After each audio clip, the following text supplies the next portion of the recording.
Sebagai negara yang kaya akan sumber daya alam, pemerintah terus berfokus memastikan kesejahteraan setiap warga negara untuk memiliki kemudahan akses pangan bergizi yang berkelanjutan. Untuk menjawab tantangan tersebut, diperlukan langkah-langkah strategis demi mendukung program ketahanan pangan dan ketersediaan air.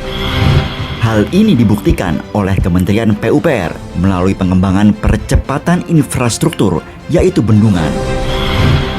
Sebagai komitmen dalam upaya mendukung percepatan infrastruktur bendungan, sangat diperlukan kualitas sumber daya manusia yang handal dan profesional.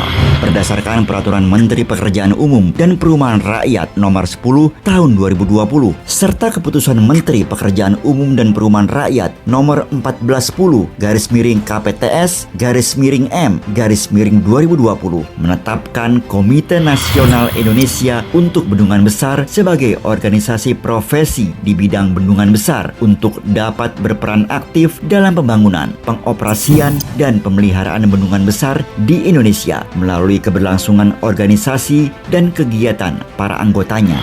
Berdasarkan surat keputusan Ketua Umum Komite Eksekutif KNIBB nomor 05/LSP-KNIBB-Romawi 6/2021, Komite Nasional Indonesia mengembangkan kualitas sumber daya manusia dengan membentuk LSP Sertifikasi Keahlian Bendungan Besar Indonesia yang juga telah terlisensi di Badan Nasional Sertifikasi Profesi.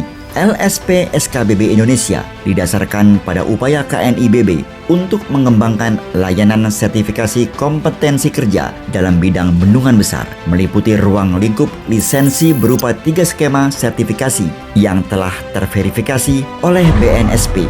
Di antaranya skema sertifikasi okupasi ahli utama teknik bendungan besar terdiri dari 50 unit kompetensi, ahli media teknik bendungan besar terdiri dari 39 unit kompetensi, ahli muda teknik bendungan besar terdiri dari 29 unit kompetensi.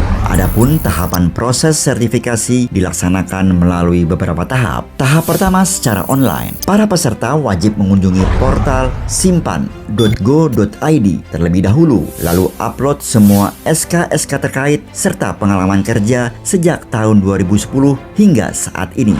Langkah selanjutnya adalah peserta melakukan pengisian perizinan dengan membuka portal perizinan.pu.go.id, lalu upload sejumlah persyaratan dokumen yang telah ditentukan, diantaranya ijazah legalisir, KTP, NPWP, foto 3x4, sertifikat pelatihan, abstrak paper bila ada, kemudian kirim ke SKBB Indonesia.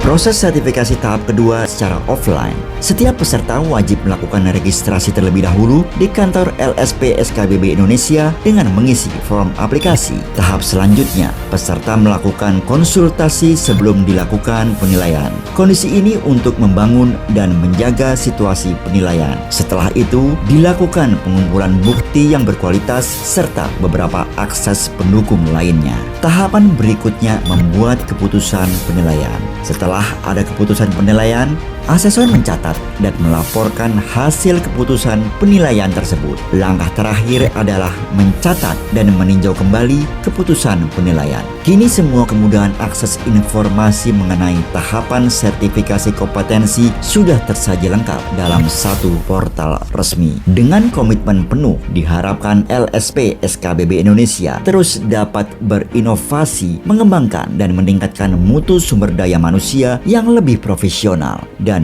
berdaya saing global.